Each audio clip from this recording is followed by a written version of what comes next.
I need to get a dev. The downstairs. No, I mean I need to like get I need to bring them up here. I need to talk to a dev. You want to talk to a dev? I want to talk to a dev.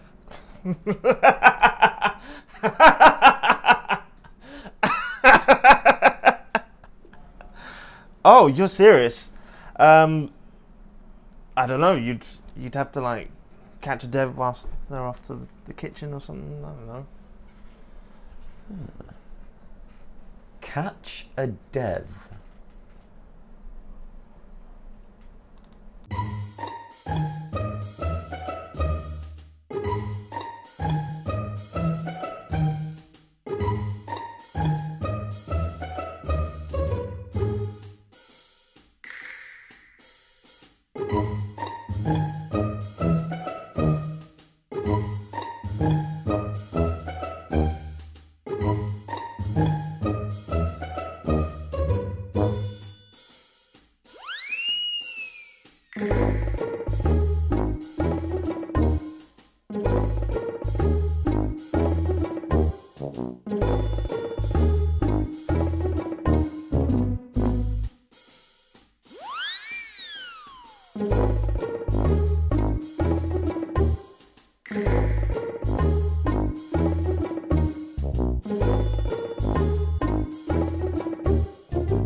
Greetings, captains. I'm Stegs, and I have been successful in capturing Gilby, aka Stanith, lead gameplay programmer. How are you, sir? Yeah, I'm good, thanks. Are you good? Are you good? Yeah, I feel a little duped, but you know. Yeah, I'm sorry about that, but I do have the protein is here for when you're ready, for when you're done, basically. So you can have this thanks, once man. you're done. It's much appreciated. Cool. Yeah. It's cool, man. I did this especially for you.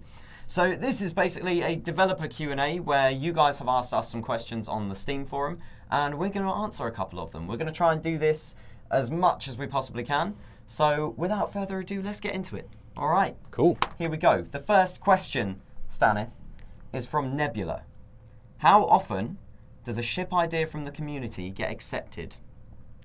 That's an interesting question. It's actually a little bit more complicated than us simply accepting a community ship idea, because honestly, normally what we do when we're trying to come up with ideas for ships that we're releasing is we actually look over the hangar section on the forums and the suggestions part of the forums to see what people are talking about, the current ships and also their own entire ship ideas. And we normally pull that together with our own ideas within the studio to come up with new ships, basically.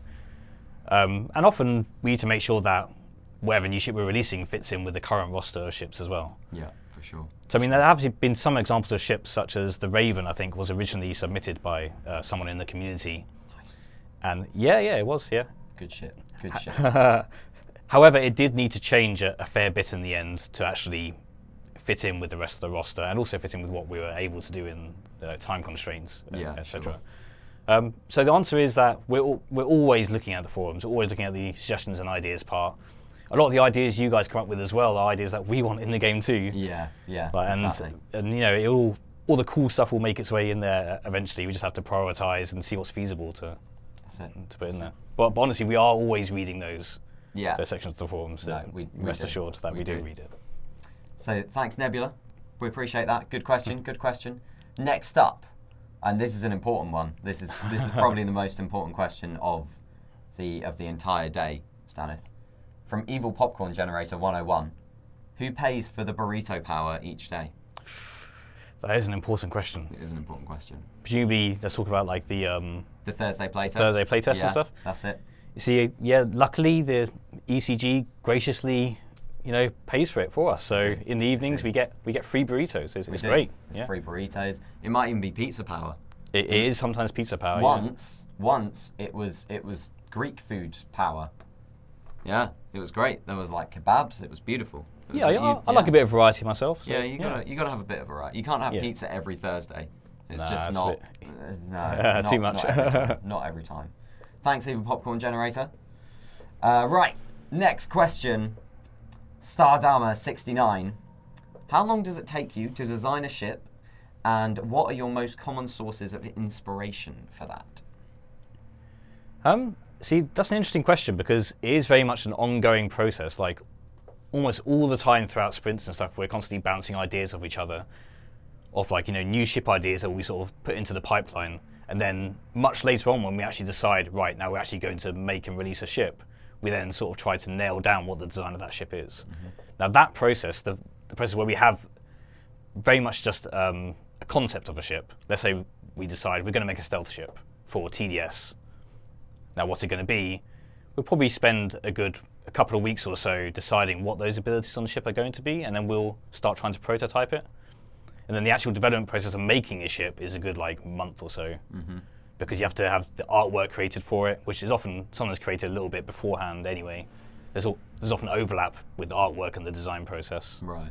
So you have so with stealth ship example, you have the artist told that we're going to make a stealth ship for TDS. So they'll go off and design a stealth ship for TDS, and they'll be given a very brief overview of what the ship's going to do, the sort of hard points it will need as well, because if it has like limited turret angles or something, they'll need to take that into account in the design of the ship. And then while they're doing that, we then try and prototype the ship using just a grey box of a ship. You know, not final artwork basically, and get it working, and then we sort of go on from there. But the actual creation of the ship itself takes a good month or maybe 2 months or so. Nice. Good question. Thank you very much. All right. Huggy Death Bunny. These are 2 questions here. Okay, these are 2 questions. Okay. So the first one is, may we please have the map command system integrated into the flight mode? So for example, can we hold down the Q button when looking at a mine to call defend here, or when aiming at an enemy or friendly, kill or defend this? Now I'm very glad that someone's asked this question, because actually this has been a personal little bugbear of mine in the game for a while. Yeah. And that is, we do need some quick order or quick communication sort of commands in the game. It's extremely important, and that is something that is going to come soon. I think the initial implementation may well be just a simple case of please attack my target, and then we'll probably expand it from there, like to a nice little wheel where you can select options and stuff. Like quick chat wheel. But yeah, we want that in the game as well, and almost exactly what you suggested there is a sort of thing that will appear at some point. Yeah, we said in the on deck stream last week that we were going to have a kill this target start coming in, so that's sort of the start of that process, I suppose, isn't Absolutely, it? Yeah. So it should be good. We agree though, communication is a team game, right? Communication is hugely important, and yeah, we absolutely need to get that in. For sure. Yeah, absolutely. Yeah, we understand the game is currently falling short in that area, so yeah, that will be a feature that will be coming very soon. That's it. So Huggy Death Bunny's second question. To be honest though, I think this is more directed at me, which is, would you stop being so awesome, please? And the answer to that is no. Don't know about that. I'm not. I can't do that. So, and like I said, I'm pretty sure that was just directed at myself. Oh, okay, clearly. I don't think it was. I mean, yeah, we'll move on from that one. Next one is from Reductive Stream, who says, who came up with the ship designs? Oh, so for me, from a concept point of view, as in artistically, so the initial ship designs at the very beginning of the game were done by some very talented concept artists. But after we got the 3 manufacturers sort of nailed down by external concept artists, then it's very much down to the artists within the studio to come up with the visual design of them. They work with the designers as well, because obviously the designers need to specify what the ship's going to be, like from a gameplay perspective. Like the Hunter, for example, and the Watchman were both, okay, so this ship's going to be one that blinks around a lot and chases down cloakers, so it needs to have like, you know, a nice little blink drive aesthetic in there, and the sniper, the Watchman is obviously a sniper, so it has these big massive turrets on it. But then the artists then go and try and concept it and design it themselves now, because they're very much nailed the visual style now. Like Hans, for example, knows how to make a USR ship. So we just sort of let him run with it really and make something that looks awesome, and he does a really good job. Give him his drawing tablet and go. Yeah, exactly. Cool. Yeah, and then Alex is really good with the TDS and the Zarek stuff. And yeah, we get some awesome designs out of our art team. Yeah, absolutely. Very impressive. And I believe, correct me if I'm wrong, but I believe that for the Interceptor, I think it was, Ludo actually drew up what he wanted it to be, because he had like the idea for the Gauss cannon being like a separate like arm where you could do, you know? Yeah, is that right? Yeah, absolutely. In fact, he also drew up the sort of schematics for the Aegis as well, and the big particle accelerator on that. So yeah, actually our design team do in fact have a lot of input into the visual style sometimes as well, especially if they have a very specific idea in their head that they'd like the artist to sort of bring to life. Right. And that's an example of that, really. So yeah, the design team as well as the artist obviously have a lot of input into the visual creation of a ship, definitely. Nice. Okay. Reductive has a second question, which is a very interesting one. How much physics research goes into the weapon mechanics? Right. So I don't actually redesign all of the weapon mechanics myself, but I can say quite confidently that the answer is probably not much. Not much. I mean, that's not really the focus of us designing weapons on these ships. Really, we want the gameplay to be nailed down. We want the feedback to be great, so they feel satisfying to use, much like your favorite gas driver. Yeah, and, exactly. You know, all that stuff's far more important than explaining it with physics. However, it is always at the back of our mind. Whenever we make anything in this game, we know it's a hardish sci-fi game, aesthetically anyway. We do want people to be able to at least vaguely explain what's going on. Yeah. And to themselves, let alone us explaining it to them. And for that reason, we're always thinking about that. But it's just not. It's not important. Yeah. Often we'll make the mechanics of a weapon on a ship first, and then we'll try and explain it later, like why it does what it does and how it does what it does. Yeah. So basically, gameplay and fun are the main factors that we look at before anything like physics and stuff like that. I mean, so yeah, a little bit of research may be done after we've already got everything sort of working to go, right now, what would explain what we've created here? That's a fair thing to say. But, okay, nice. But not the other way around. All right, good questions, Reductive. Thanks. Next one, Kent Kenobi says, how do meetings usually go at ECG? What's your thought process? How often do people's comments either on Discord or Steam forums come up? Before you go into this, I will say, Kent, me and KP have a meeting with management every morning where beforehand we check through all of the forums, we check through Reddit, we check through Discord to see what you guys have been talking about, and that is what our entire meeting is about. It's basically, how does the community feel, what don't they like, what do they like, and things like that, basically. So any meeting with me involved is usually community. It's all talking about community. Yeah, well, what about you? And it's important. Yeah, absolutely.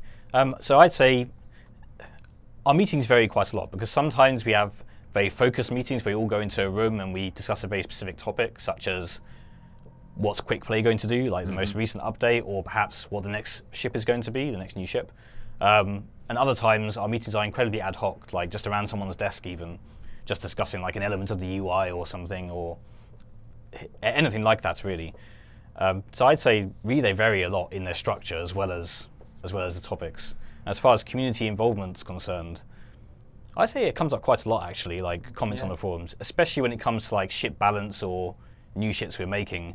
We're always talking about what do we think the community would like to see in the game, what are their recent ship ideas on the forums actually been, or possibly even some ship ideas that have sat there for a while on the forums, and we sort of go, oh, maybe we should really think about bringing this to life. Now we've got maybe more tech implemented that makes it more realistic, like to actually have that implemented in time. Yeah, for sure. And so yeah, that stuff comes up all the time, to be honest with you. Yeah, a fair amount. Yeah, I'd say so.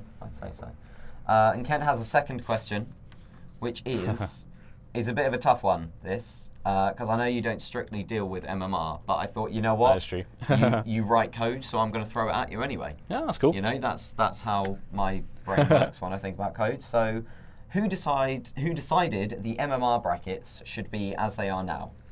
I mean, users start at 500 and B1 equals 0 to 599, etc. So, who decided on these numbers? Why didn't you do a more logical version, a logical division of 0 to 499, 500 to 999, 1000 to 1499, and then 1500 onwards? You must have a reason to do it the way you did, so could you explain the logic behind it? Yeah, sure. So primarily, you have to understand that even though a logical division like that may be easier to look at from a player's perspective, the truth is that MMR exists really to give you guys better games. And as a result of that, the MMR bracket splits like that were purely based upon the stats, really. So we look at the statistics on how people in certain brackets perform and how long they played the game for as well, because we have a sort of general rough sort of time limit as to where we think, right, by this point, by this many games, a player probably kind of has a good idea of the core mechanics of the game.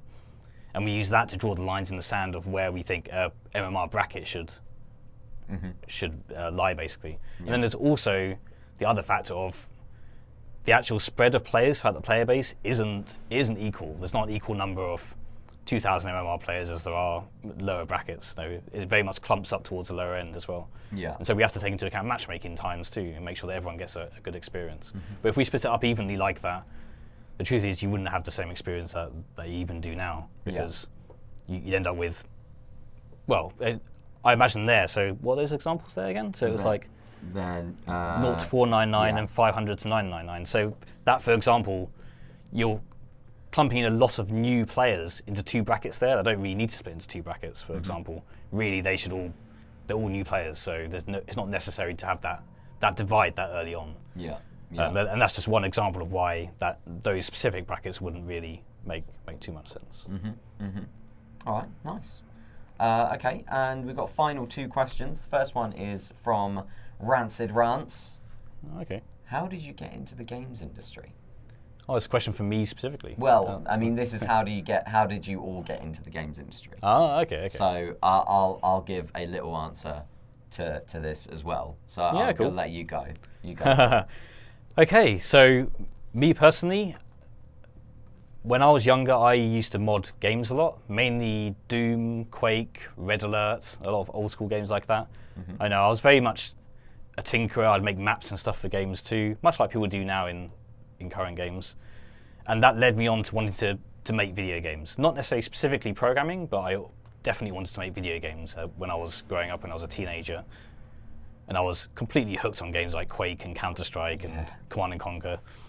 And so, yeah, eventually I decided to go to uni to study computer science, because I knew that would help me make video games, while at the same time, in my spare time, I was learning programming as well.